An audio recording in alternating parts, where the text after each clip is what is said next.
minute to better life.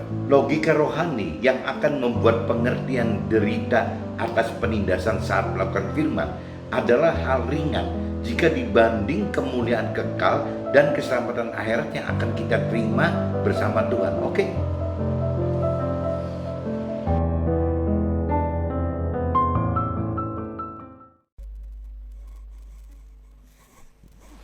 Bapa, Engkau sungguh baik, kasih-Mu melimpah di hidupku.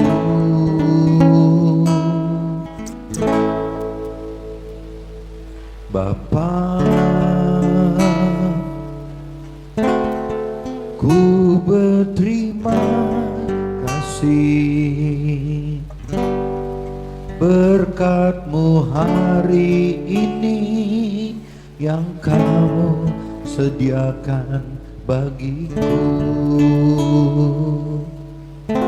Ku naikkan syukurku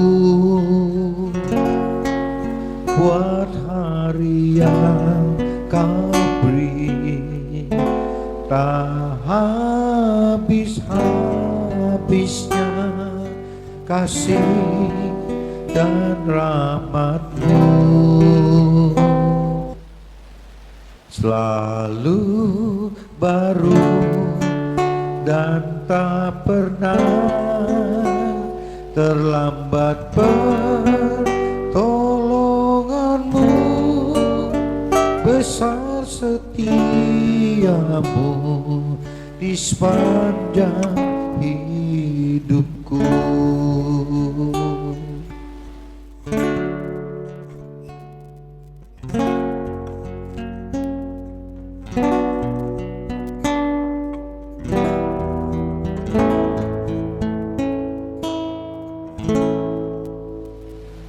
Bapa,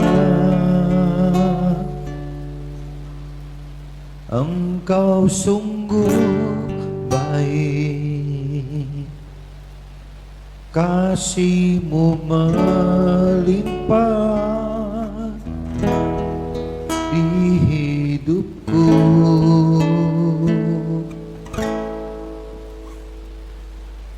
Bapa, ku berterima kasih berkat-Mu hari ini yang Kau sediakan bagiku. Ku naikkan syukurku buat hari yang Kau beri, tak habis-habisnya kasih dan rahmat-Mu. Selalu baru dan tak pernah terlambat pertolongan-Mu, besar setia-Mu di sepanjang hidupku.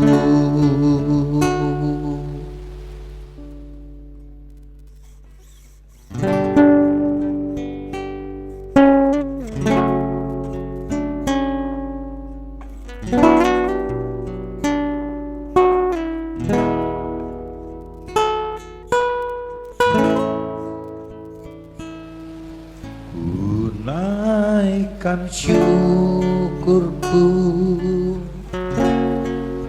buat hari yang Kau beri, tak habis-habisnya kasih dan rahmat-Mu. Selalu baru dan tak pernah terlambat pertolongan-Mu, besar setiamu di sepanjang hidupku. Besar setiamu, besar setiamu, besar setiamu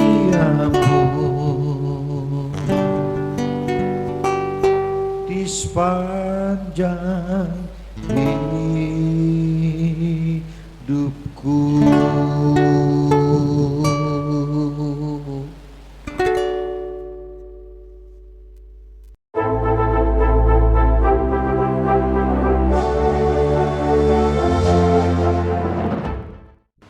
Jumpa kembali di MDT Journey Inspiration of Life. Pagi ini saya mau coba sharingkan dengan tema kecerdasan rohani adalah kemampuan berpikir secara logika rohani dan logika duniawi gitu.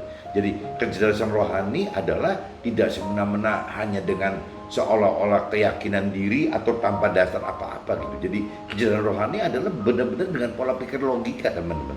Logika secara rohani, logika secara duniawi gitu. Jadi tidak hanya keyakinan atau fantasi atau apa, jadi cuma sekedar bayangan begitu atau apalagi imajinasi gitu. Jadi bukan seperti itu, teman-teman. Yang namanya kecerdasan rohani adalah logika, cara pikir logika secara rohani dan duniawi. Jadi dua-duanya terangkum, teman-teman. Jadi semua hal yang sifatnya rohani itu sebenarnya bisa dijabarkan secara logika duniawi gitu. Secara logika rohani itu bisa dijabarkan secara logika duniawi apabila kita dengan pola-pola pemikiran, perasaan dan kehendak Tuhan gitu.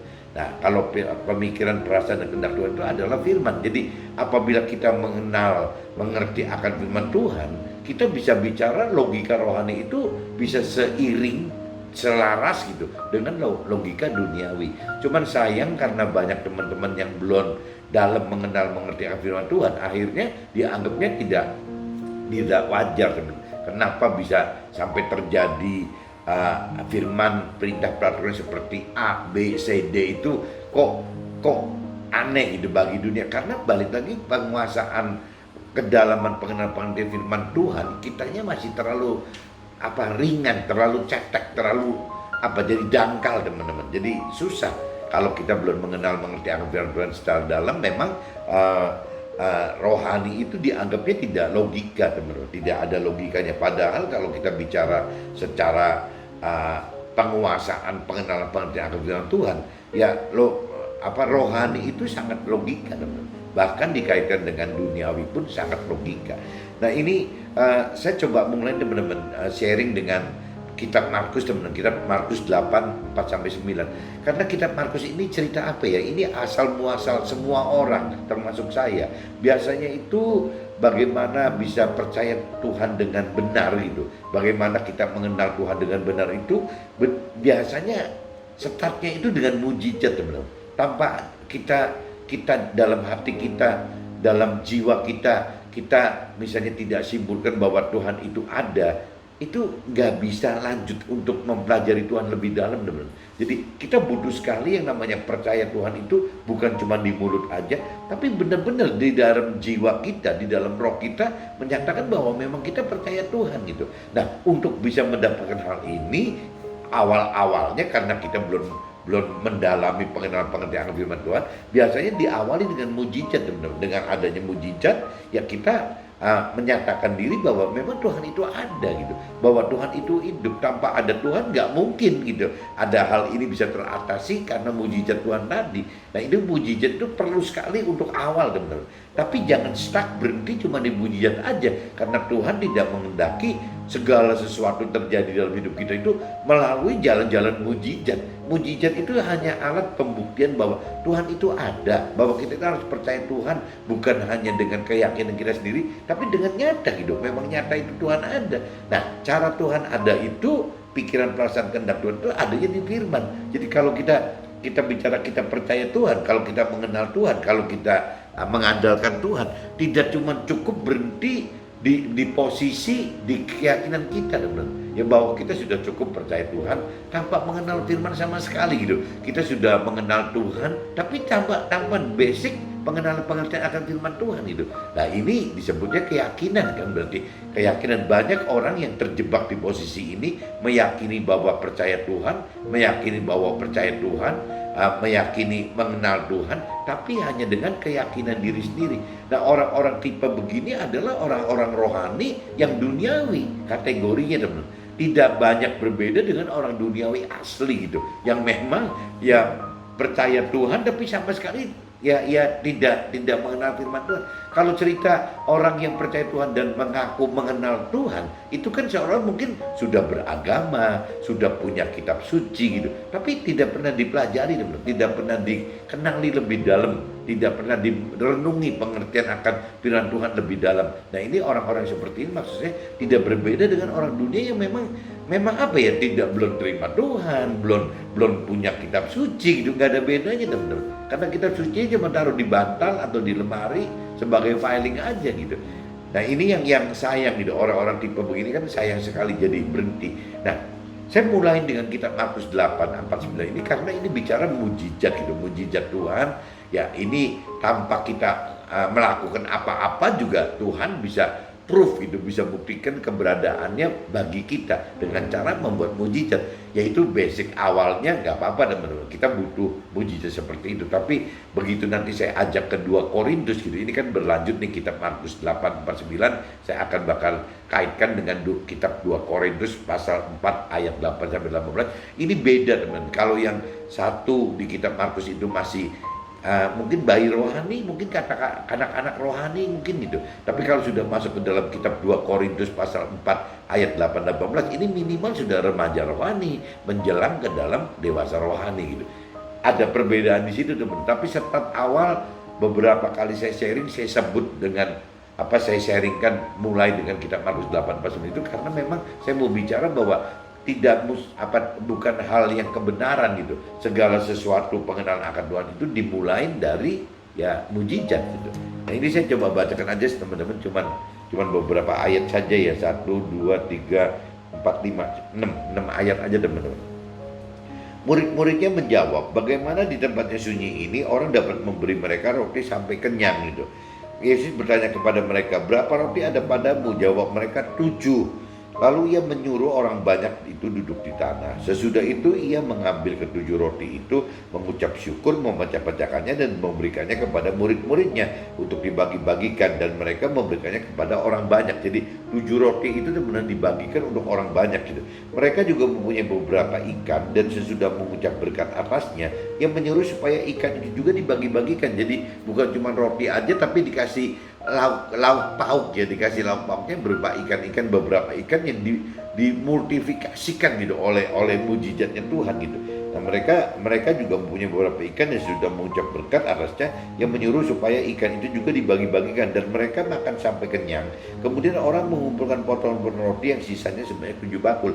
Jadi dari 7 ikan, teman-teman, 7 roti dengan beberapa ikan itu dimultiplikasi menjadi untuk 4.000 orang, teman-teman. Biasanya kalau cerita ini belum termasuk perempuan dan anak-anak gitu. Jadi 4.000 orang itu laki-laki yang dihitung itu dari 7 roti gitu, teman-teman, dengan dari beberapa ikan gitu.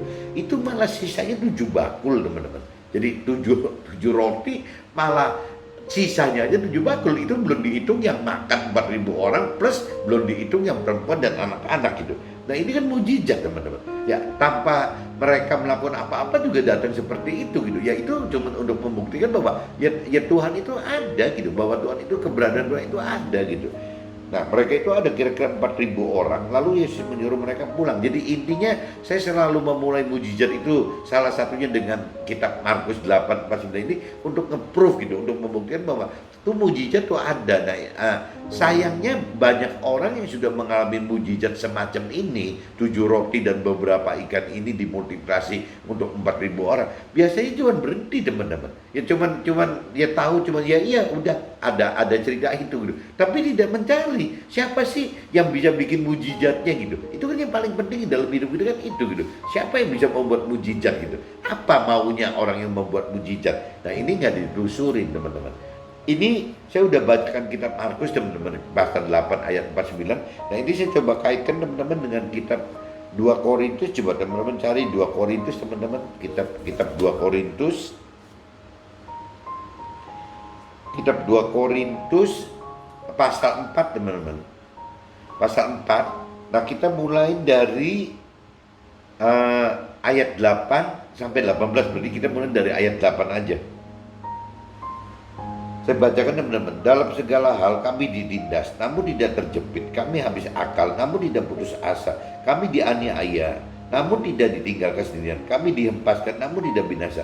Nah, ini cerita teman-teman. Ayat 8 dan 9 ini cerita. Apabila kita melakukan firman, konsekuensinya akan mengalami begini teman. Akan mengalami penindasan yang berujung kepada apa?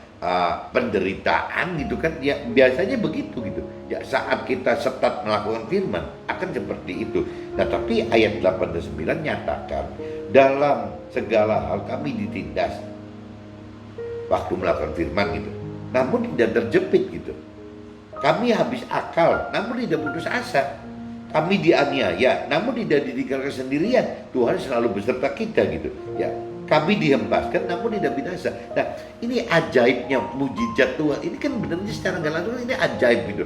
Yang mestinya kita ditindas mengalami itu, tapi dalam prakteknya tidak teman-teman. Nah ini mujizat yang secara kita nggak sadar apabila kita melakukan firman kita akan alami seperti ini. Ini juga membuktikan bahwa Tuhan itu ada gitu. Kemuliaan Tuhan itu ada. Dari 8 ayat 8-9 itu sudah bisa membuktikan seperti itu teman-teman. Nah kalau kita lanjut ke ayat 10, kami senantiasa membawa kematian Yesus di dalam tubuh kami supaya kehidupan Yesus juga menjadi nyata di dalam tubuh kami gitu. Sebab kami yang masih hidup ini terus menerus diserahkan kepada maut karena Yesus, supaya juga hidup Yesus menjadi nyata di dalam tubuh kami yang fana ini. Nah kalau bicara di kitab Nasrani teman-teman, di Alkitab kita sebutnya kan Yesus teman-teman. Tapi kalau saya bicara di universal, teman-teman saya yang di luar Nasrani gitu, ya saya bisa konfirmasikan bahwa Yesus itu saya ganti menjadi firman yang hidup atau firman Tuhan gitu. Jadi kalau kita kembalikan ke universal teman-teman, kami dianiaya namun tidak ditinggal sendirian, kami dihempaskan namun tidak binasa. Kami senantiasa membawa kematian firman Tuhan di dalam tubuh kami supaya kehidupan firman Tuhan juga menjadi nyata di dalam tubuh kami gitu. Jadi bicaranya bagaimana menghidupkan firman Tuhan teman-teman. Kalau sampai teman-teman yang di Muslim, ya saya berasumsi udah aja kita anggap Al-Qur'annya gitu, kitab suci yang teman-teman di Muslim. Nah mungkin di Buddha atau di Hindu kan masing-masing punya kitab suci. Anggap aja kitab firman Tuhan yang di kitab suci itu yang diberlakukan oleh Anda, karena saya bicara secara universal dari dasar ya kitab suci Alkitab gitu, karena saya Nasrani gitu. Nah ini tapi kalau saya konversikan ke universal seperti itu teman-teman. Jadi kuncinya itu ya apabila kita jadi intinya apabila supaya kehidupan firman Tuhan menjadi nyata dalam tubuh kami. Jadi berarti firman Tuhan nyata dalam hidup kami, berarti firman Tuhan dilakukan dalam hidup kami. Berarti melakukan firman itu. Nah waktu melakukan firman ya kembali lagi di ayat 8-9 tadi kan, dalam segala hal kami ditindas namun tidak terjepit, kami habis akal namun tidak putus asa, kami dianiaya namun tidak tinggal sendirian, kami dibebaskan namun tidak binasa. Ini waktu melakukan firman Tuhan teman-teman. Jadi firman Tuhan apabila dilakukan kita akan mengalami seperti itu. Tapi ternyata tidak apa-apa gitu. Karena itu kita berjalan dengan Tuhan. Yaitu mujizat Tuhan. Kalau menurut saya seperti itu gitu. Sebab kami masih hidup ini terus menerus diserahkan kepada maut karena Yesus, supaya juga hidup kami menjadi nyata di dalam tubuh kami yang fana ini. Maka demikianlah maut giat di dalam diri kami dan hidup giat di dalam kamu. Namun karena kami memiliki roh iman yang sama seperti dia tertulis, aku percaya sebab itu aku berkata, maka kami juga percaya sebab itu kami juga berkata-kata. Karena kami tahu bahwa ia yang telah membangkitkan Tuhan. Coba ini lanjut. Membangkitkan Yesus akan membangkitkan kami juga bersama-sama dengan Yesus, dan ia akan menghadapkan kami bersama-sama dengan kamu kepada dirinya. Sebab semua itu terjadi oleh karena kamu, supaya kasih karunia yang semakin besar berhubung dengan semakin banyaknya orang yang menjadi percaya, menyebabkan semakin melimpahnya ucapan syukur bagi kemuliaan Allah gitu. Di sini dilanjutkan di ayat 16, 17, 18 teman-teman. Perikopnya judulnya beda, jangan tawar hati juga waktu menghadapi maut gitu. Sebab itu kami tidak tawar hati, tetapi meskipun manusia lahiriah kami semakin merosot, namun manusia batinnya kami dibaharui dari hari ke hari. Jadi dalam kondisi melakukan firman Tuhan, teman, jadi bukan hal yang aneh apabila dalam kehidupan manusia lahiriah kita yang merosot gitu. Mungkin saya sebagai pengusaha juga kesannya secara duniawi merosot gitu. Tetapi namun batinnya kami dibarui dari hari ke hari gitu. Jadi meskipun saya terlihat mengalami secara lahirnya duniawi itu merosot, tapi secara batinnya saya tidak merosot sama sekali, teman-teman. Ya, dibarui dari hari ke hari. Nah, ini saya alami, teman-teman. Jadi untuk saya kembali seperti dulu sebelum mengenal Tuhan gitu, saya hidup dengan cara-cara, tidak dengan cara-cara firman Tuhan. Sama sekali tidak ada niat, teman-teman, untuk balik ke situ gitu. Meskipun kalau bicara logika, bicara kejiwaan, saya bisa katakan kenapa saya ikut Tuhan kok belum nampakkan hasil yang membaik gitu dibanding waktu saya tidak ikut Tuhan secara lahiriah gitu, secara duniawi gitu. Tapi kalau saya dikatakan sekarang, apakah saya punya kehendak untuk balik lagi ke seperti dulu gitu? Tidak hidup dengan cara-cara Tuhan, tidak hidup dengan melakukan, rasanya tidak gitu. Kenapa? Karena yang firman katakan di sini, karena manusia batinnya saya gitu, manusia batinnya kita dibarui dari sehari ke sehari gitu. Jadi ada pengertian yang lebih gitu dibanding waktu kita belum mengerti firman Tuhan secara dalam. Makanya ini judulnya kan kita semakin mengerti firman Tuhan, semakin kita melakukan firman Tuhan, kita itu diangkat tingkat kecerdasan rohani, teman-teman. Jadi bagaimana caranya logika rohani itu blend menjadi satu dengan logika duniawi. Jadi bukan hal-hal yang mistik atau yang fantasi atau yang bagaimana gitu. Ini nyata gitu ya, bahwa saya berpikir rohani itu seperti tidak beda dengan saya berpikir secara duniawi gitu.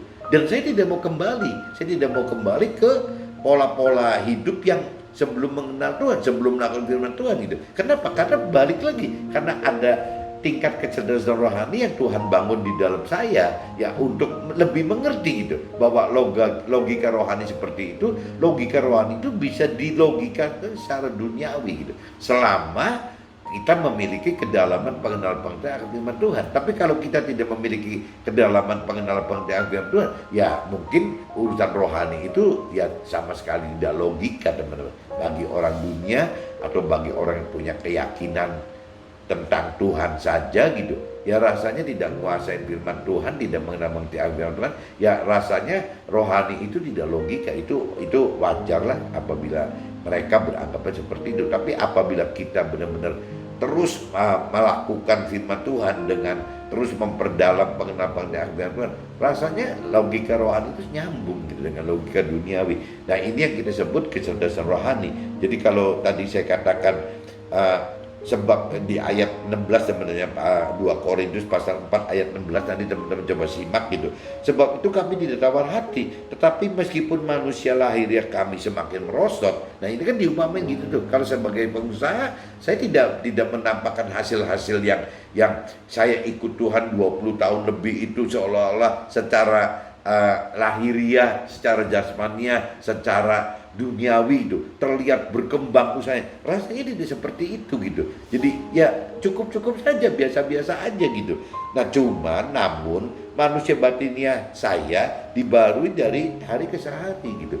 Jadi kembali lagi, kalau saya disudutkan untuk memilih apakah balik lagi dengan cara lama atau tetap bertahan dengan cara baru. Cara lama adalah tidak hidup dengan melakukan firman Tuhan, cara baru adalah dengan hidup melakukan firman Tuhan. Saya tetap akan milih tetap melakukan firman Tuhan, teman-teman. Kenapa? Karena kalaupun misalnya sukses duniawi itu, karena sukses duniawi itu bukan sasaran nomor 1 gitu. Jadi saya sudah tidak terlalu nomor satu kan hidup itu harus nomor satu sukses dunia, bukan begitu gitu. Hidup itu secara saya mengerti firman Tuhan, hidup itu adalah nomor satu adalah keselamatan akhirat. Nah, adapun nanti sukses duniawi itu bukan target saya. Sukses duniawi adalah tambahan gitu, tambahan yang Tuhan beri untuk saya gitu. Nah, itu kan ada di firman katakan seperti itu, bahwa carilah dahulu kerajaan sorga dan kebenarannya, baru yang lain akan Tuhan tambahkan. Nah, ini saya pengertian itu sudah nyandak sampai ke situ, ya saya jadi udah tidak terlalu peduli apakah nanti saya mendapatkan tambahan kesuksesan duniawi atau tidak. Saya udah tidak peduli. Yang jelas saya sedang sedang terus mengarah kepada bagaimana mendapatkan keselamatan akhirat gitu. Itu prioritas utamanya teman-teman. Jadi nah ini hal-hal seperti ini, bagaimana lebih memilih prioriti keselamatan akhirat dibanding keselamatan duniawi. Ya ini kembali lagi karena manusia batinnya saya, manusia bidang kita dibarui dari hari ke hari. Ada pengertian yang berbeda teman-teman. Nah ini nanti teman-teman juga bisa renungi, bisa simak. Apalagi mungkin yang udah mengalami, yang mungkin tidak beda dengan saya gitu. Akan berpikir seperti itu, ya akan berpikir secara logika rohani seperti itu gitu. Tapi terkait teman-teman dengan logika duniawi, tidak melari dari logika duniawi gitu. Kenapa? Karena ada pengertian yang terus dibangun gitu. Ya, namun manusia batinnya kami dibarui dari sehari ke hari itu. Jadi pengertian itu yang akan berubah teman-teman. Sebab penderitaan ringan yang sekarang ini mengerjakan bagi kami kemuliaan kekal yang melebihi segala-galanya, jauh lebih besar daripada penderitaan kami.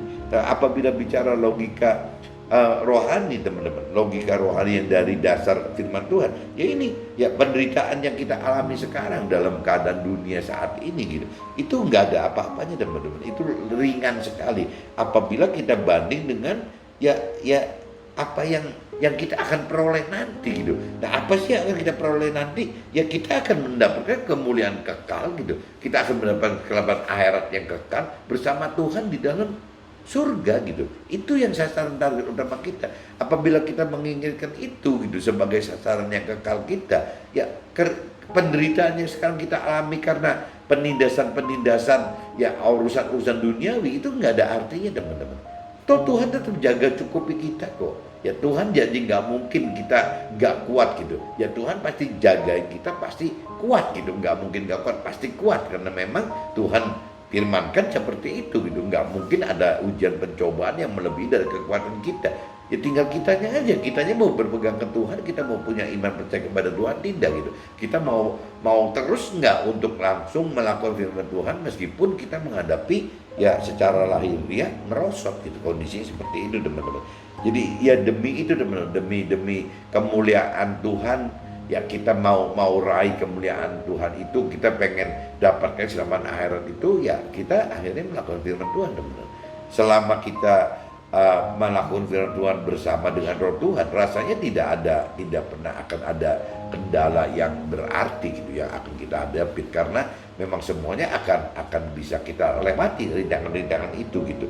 Sebab kami tidak memperhatikan yang kelihatan, melainkan yang tak kelihatan, karena yang kelihatan adalah sementara, sedangkan kelihatan adalah kekal. Nah ini kalau kita udah bicara sampai ke ayat 18-nya teman-teman, di 2 Korintus pasal 4 ayat 18, ya ini ceritanya kalau kita bicara rohani itu adalah satu hal yang bukan sekarang teman-teman, tapi kan nanti gitu. Kita sekarang kan banyak orang dunia katakan kita kan masih hidup di dunia gitu. Ya bukan di akhirat. Ya justru itu bagaimana kita hidup di dunia ini, kita preparation, kita persiapkan untuk bagaimana kita mengantisipasi hidup di dalam akhirat nanti gitu. Karena kalau sudah masuk ke dalam akhirat nanti, sudah abadi kekal, tidak bisa ada perubahan apa-apa teman-teman. Jadi kalau kita yang biasa saya katakan kan, apabila kita tidak melakukan firman Tuhan, ya mestinya konsekuensi di dalam kitab suci ya akan masuk ke dalam neraka gitu. Tapi kalau kita melakukan firman Tuhan, kalau saya pelajari lebih mendalam, ada 2 gitu yang akan kita dapat. Satu, masuk ke dalam surga sebagai ya anggota masyarakat biasa. Yang kedua, kita masuk ke dalam surga, ke dalam tim pemerintahnya Tuhan gitu. Kerajaan surga di dalam timnya gitu. Dan tinggal kita mau pilih yang mana gitu. Yang jelas kita tidak mau masuk neraka, nggak mau gitu. Nah berarti kita kan 2, bagaimana masuk ke dalam masuk ke dalam surga, dalam arti kata kita sebagai masyarakat di dalam surga.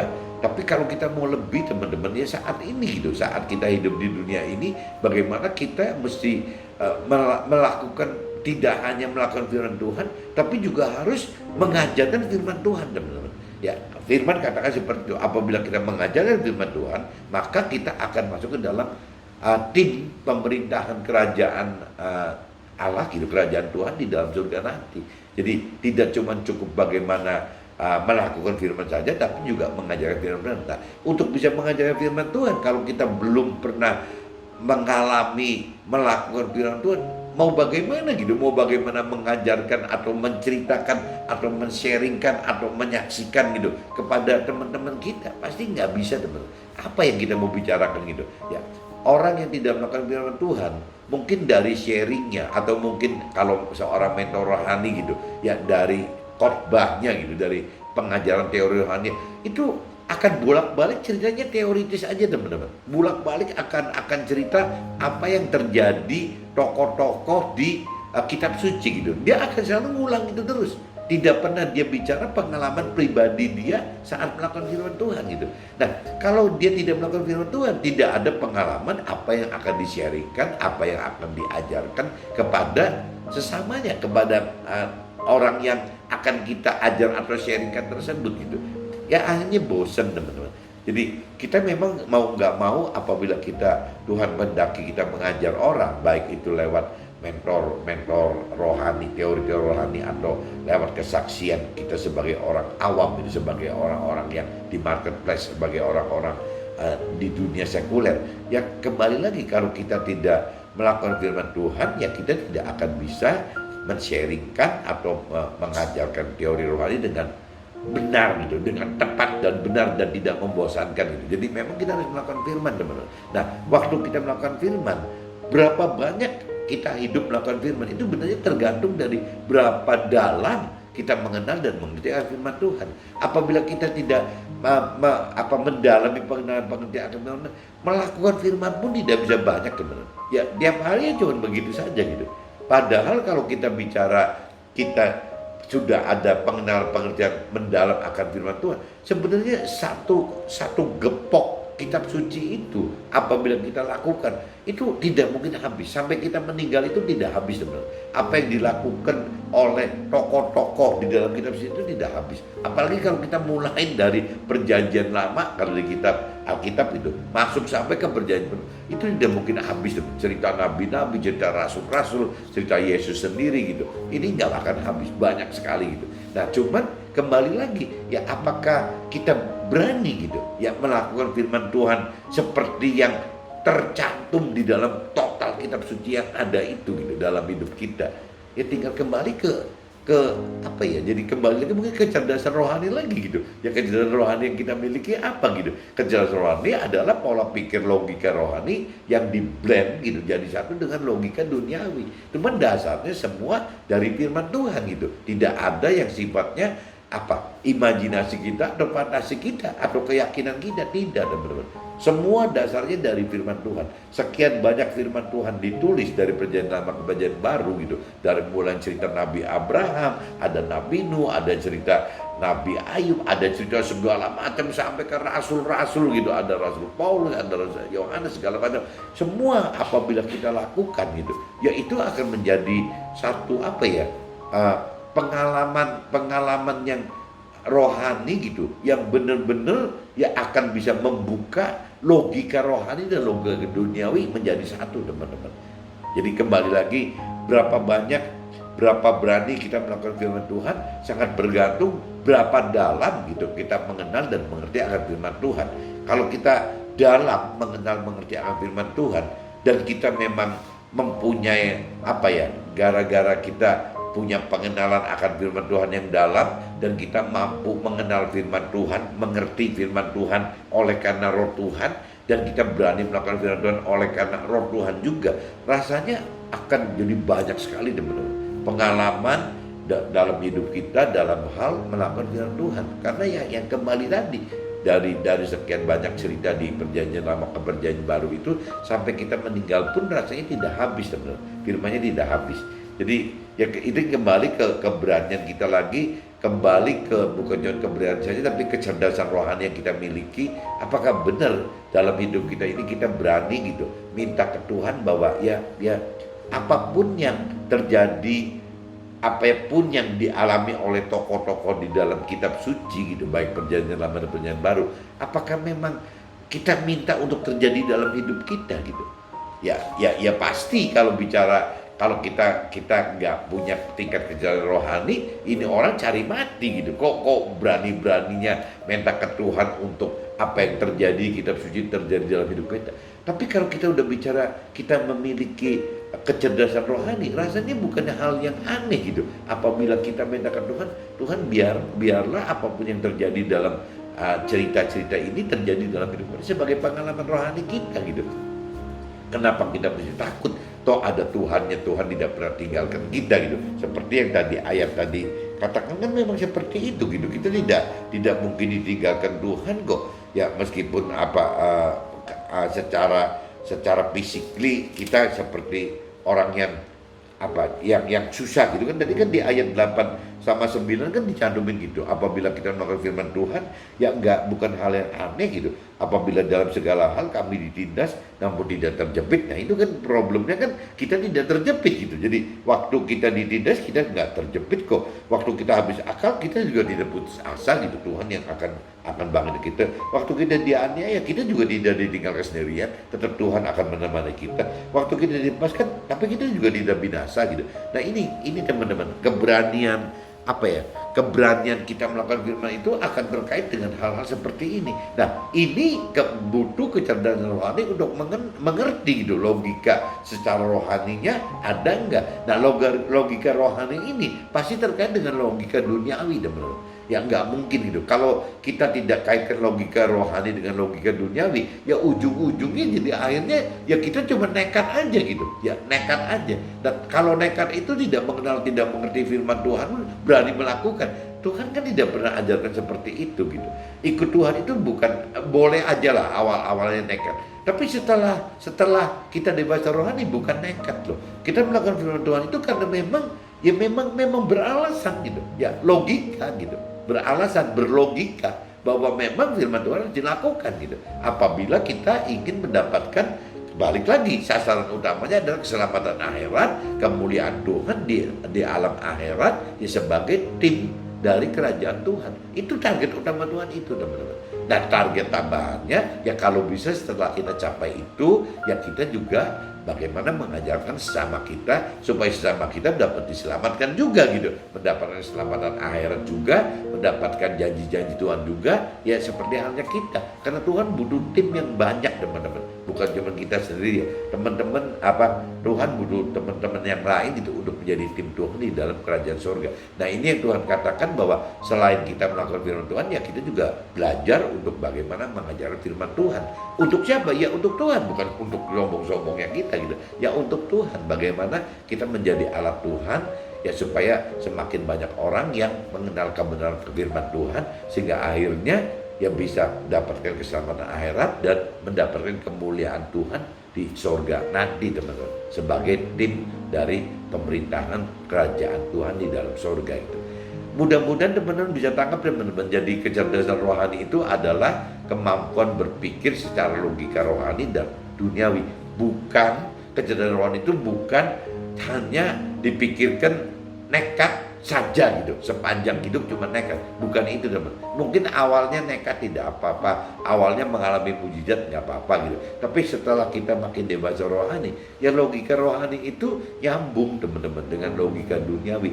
Jadi bukan hal yang aneh, karena apa? Karena pengertian kitanya berubah, teman-teman. Pengertian kita yang tadi firman katakan bahwa ya dari hari ke hari itu ya kita berubah, teman-teman. Yang ini yang di ayat 16 kan, sebab itu kami tidak tawar hati, tetapi meskipun manusia lahirnya kami masih makin merosot, namun manusia batinnya kami dibaharui dari hari ke hari. Ya ini pengenalan, pengertian akan firman Tuhan itu berkembang, teman-teman. Sampai akhirnya logika rohani dan logika duniawi itu jadi bisa menyatu, teman-teman. Bukan nekat saja, bukan seperti orang-orang pada awalnya nekat, tapi memang nyambung gitu. Logika rohani dan dunia itu nyambung. Nah itu yang disebut kecerdasan rohani. Mudah-mudahan bisa ditangkap, teman-teman ya. Oke, see you, bye-bye.